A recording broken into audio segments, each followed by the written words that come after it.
வணக்கம் உறவுகளே! அர்ச்சுனா வந்து ஒரு குண்ட தூக்கி போட்டிருக்காரு அப்படின்னு சொன்னார். அப்பப்ப சில குண்டுகள தூக்கி போடுவார். சில குண்டுகள் வெடிக்கும். சில குண்டுகள் வந்து ஊசி போயிடும். அந்த வகையில 2029ல தேர்தல்ல வந்து நாமல் ராஜபக்ச வெல்லுவார் அப்படின்ற மாதிரி இவர் சொல்லியிருக்கிறார். அதுக்கு ஒரு காரணம் சொல்லியிருக்கார் அப்படின்னு சொல்லி சொன்னால், இப்ப நாட்டில இருக்கின்ற இந்த இனவாத போக்கும், சூழ்நிலைகளும், இப்ப இருக்கிற அரசாங்கத்தினுடைய பல இயலாமைகளும் சேர்ந்து வரைக்க, அது வந்து 2029ல அது சாதாரணமாகவே வந்து மக்கள நாமல் ராஜபக்சவுடைய பக்கம் ஒரு இளம் தலைவர் அப்படின்ற மாயை அதை அதை வச்சுக்கொண்டு நாமல் ராஜபக்ச வந்து வெல்றதுக்குரிய வாய்ப்பு இருப்பதாக ஜனாதிபதியாக வர்றதுக்குரிய வாய்ப்பு இருப்பதாக அர்ச்சுனா வந்து சொல்லியிருக்கிறார். இது ஒரு அர்ச்சுனா ஆருடம் சொல்லலாம், இல்லை அர்ச்சுனா விரும்புகிறார் அப்படின்ற மாதிரி கூட சொல்லிக்கொள்ளலாம். அதுக்கு காரணம் இருக்கிறது. காரணம் இப்போதைக்கு அர்ச்சுனாவுடைய மீள் எழுச்சி என்றது அங்க அந்த பகுதியில் வென்ற யாராவது வென்றா மட்டும்தான் இவருக்கு ஒரு காரணம் இருக்கும். அதை திருப்பி வர்றதுக்குரிய ஒரு வாய்ப்பு. சரி, இந்த விடயத்தை வந்து சிங்கள ஊடகங்கள் வந்து மிக பெரிய அளவில ஒரு மரியாதையை கொடுத்து ஜெயா பண்ணியிருக்கிறார்கள் என்று. ஆனா சிங்களர்கள் நிறைய பேர் வந்து அதுக்கு சிரித்திருக்கிறார்கள். அதாவது வந்து அவைக்கு வளமையா அவையின் ஆயுதமே அந்த ஹாஹா அப்படின்ற அந்த ஸ்மைலி எமோஜி என்றதான். அதை ரியாக்ட் பண்ணிக்கொண்டே இருக்கணும். நாங்கள் கடந்த காலங்கள்ல இருந்தே நிறைய விஷயங்களை பார்த்திருந்தோம். சிங்கள மக்கள், அதாவது பெரும்பான்மை சிங்கள மக்கள் ஆரம்பத்தில எதை எதிர்க்கிறார்களோ, இல்லை எதை பார்த்து சிரிக்கிறார்களோ, அதைத்தான் அவர்கள் ஒரு ஒரு கட்டத்துக்கு பிறகு அவர்கள் மீது அது திணிக்கப்படுகிறது, இல்லது அவர்களே அதை ஏற்றுக்கொண்டு வாழ பழகுகிறார்கள் அப்படின்றது வந்து கடந்த பல வருட கால, தசாப்த கால வரலாற்றிலேயே வடிவா விளங்கிக் கொள்ளலாம். அவர்களுடைய போக்க வந்து நாங்க விளங்கிக் கொண்டோம்னு சொன்னா. அதாவது என்ன ஆரம்பத்தில் எதை பார்த்து சிரிக்கிறார்களோ, அதைத்தான் பிறகு வந்து கும்பிடுவார்கள் என்று கூட சொல்லிக்கொள்ளலாம். இப்ப அவர்கள் என்னத்தை பார்த்து சிரிக்கிறார்களோ உங்களுக்கு தெரியும். அவர்கள் ஆரம்பத்துல சிரிக்கிறதே அதுக்கு ஒரு சைன் தான். அவர்கள் வந்து சுரண்டி பார்க்கிறார்கள். சுரண்டி, சுரண்டி, சுரண்டி பார்த்து கொண்டே இருப்பார்கள். கடைசியா சுரண்டி, சுரண்டி அது தங்கம் என்று தெரிஞ்சுட்டேன்னு சொல்லி சொன்னா, அதுக்கு பிறகு கையெடுத்து கும்பிட வலிக்கிட்டுருவாங்க. காரணம் இதை இப்ப சுரண்டுறது, இந்த வீண் வம்பு இழுக்கிறது எல்லாமே வந்து ஒரு பரிசோதனை தான். உண்மையா இது உண்மையா இது உண்மையான்னு பார்க்குற ஒரு விடயமா தான் பார்க்கணும். சரி, இங்க நாமல் வந்து வருவாரான்னு கேட்டால் வாய்ப்பு இருக்கு. அதான் சொல்றேன். காரணம் ஏற்கனவே எத்தனையோ தரம் இவர்கள் சிரித்திருக்கிறார்கள், நக்கல் அடிச்சிருக்கிறார்கள். ஏன் இப்ப இருக்கிற அனுரான்றவர் வந்து வாழ்க்கையிலேயே ஜனாதிபதியாக முடியாதுன்னு சொல்லி நக்கல் அடிச்சவர்கள் தான் சிங்களர்கள்ல பெரும்பான்மையினர். ஆனால் காலம் வந்து அவளை இழுத்து கொண்டு போயிட்டு அன்றவால தான் மட்டும்தான் இங்க எல்லாமே மாத்த முடியும் என்று நம்ப வச்சு பெரும்பான்மையை வாக்கு போட வச்சு இப்ப அவர் வந்து இலங்கையுடைய ஜனாதிபதியாகவே இருக்கிறார். அப்படி இருக்கேக்க ஏன் நாமல் வரக்கூடாதுடா வரலாம். என்ன தீர்மானிக்கும்னு சொன்னா அந்தந்த நேரத்து சூழ்நிலை. அதாவது என்ன, இங்க யாருமே வந்து இப்ப அனுரா வந்து இப்ப தேர்ந்தெடுக்கப்பட்டிருக்க ஜனாதிபதி சொன்னா அனுரா என்ன செய்ய போகிறார்?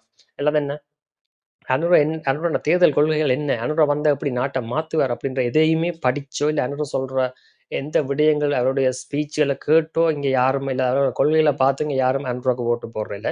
இதுவரைக்கும் வென்ற யாருக்குமே அவர்கள் அப்படி ஓட்டு போட்டதே இல்ல.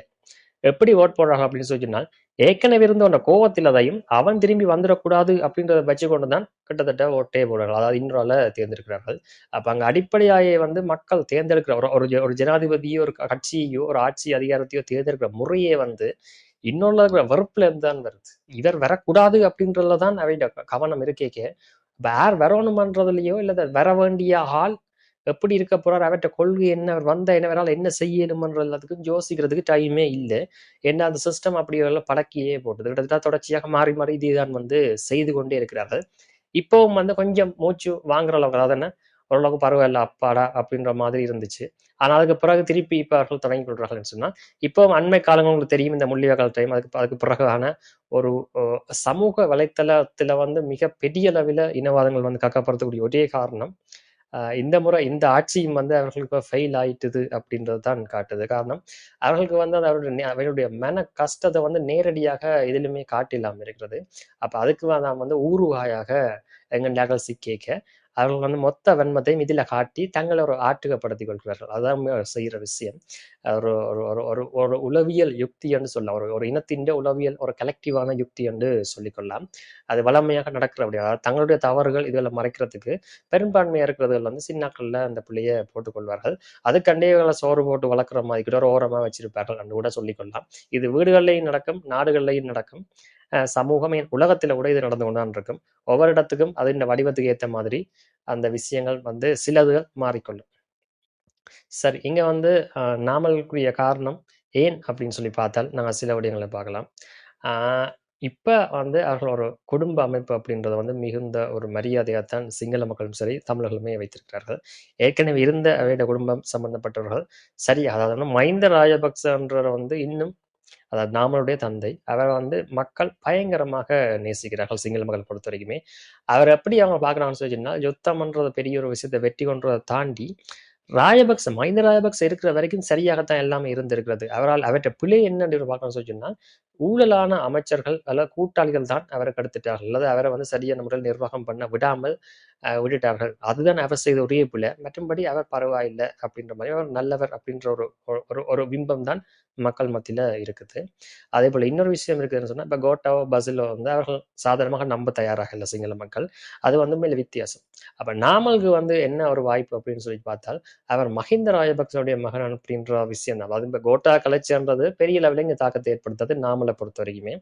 அவர் நேரடியாக வந்து மஹிந்தவுடைய மகன் அப்படின்றபடினாலயும், மஹிந்தவுக்கு ஓரளவுக்கு சரியான திருப்தியான ஒரு குறிப்பிட்ட அளவு பிம்பம் சிங்கள மக்கள் மத்தியில இன்னும் இருக்கிறபடினாலயும், அவருக்கான ஒரு வாக்கு விழத்தான் போகுது. ஒரு விஷயம். 2வது நாட்டின் சூழ்நிலை. எல்லாரும் வேண்டாம் என்று போட்டு தான் அனுராக்கு போட்டோம்.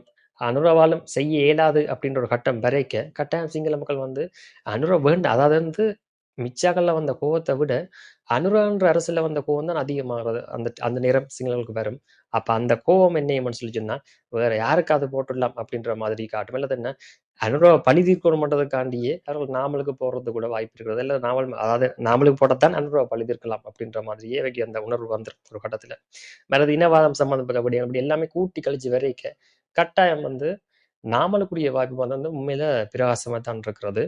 இது எல்லாத்தையும் விட ஒரு காரணம் இருக்கிறது என்னன்னு சொல்லி பார்த்தா, இந்தியான்றது வந்து பக்கத்துல இருக்கிற சின்ன நாடு. அதாவது நாங்க சின்ன நாடு, அது பெரிய நாடு. அது எங்கள இன்ஃப்ளூயன்ஸ் பண்றதுன்னு நான் நினைப்போம். அப்படி இல்ல. இந்தியால இருக்கிற நிறைய விடயங்கள் வந்து இங்க மாறிக்கொண்டே இருக்கும். இந்தியால இப்ப தெற்குல வந்து காங்கிரஸ் வந்து மிகப்பெரிய அளவுல ஒரு கூட்டணியை கொண்டு வருது. அண்மையில விஜயன்ற வெற்றின்றது கூட காங்கிரஸ் ஒரு வெற்றி தான். அதுல மாற்று கருத்தே இல்ல. அது அப்படி இல்ல, இல்ல உங்களுக்கு தெரியலன்னு சொல்லி சொன்னா, அது உங்களுடைய அரசியல் அறிவின்மையை தான் காட்டுது. சரி, அப்படி வரைக்கும் காங்கிரஸ் வந்து மஹிந்த ராஜபக்சோட மிகப்பெரிய ஒரு கூட்டணியில இருக்கிற ஒரு ஒரு அரசு.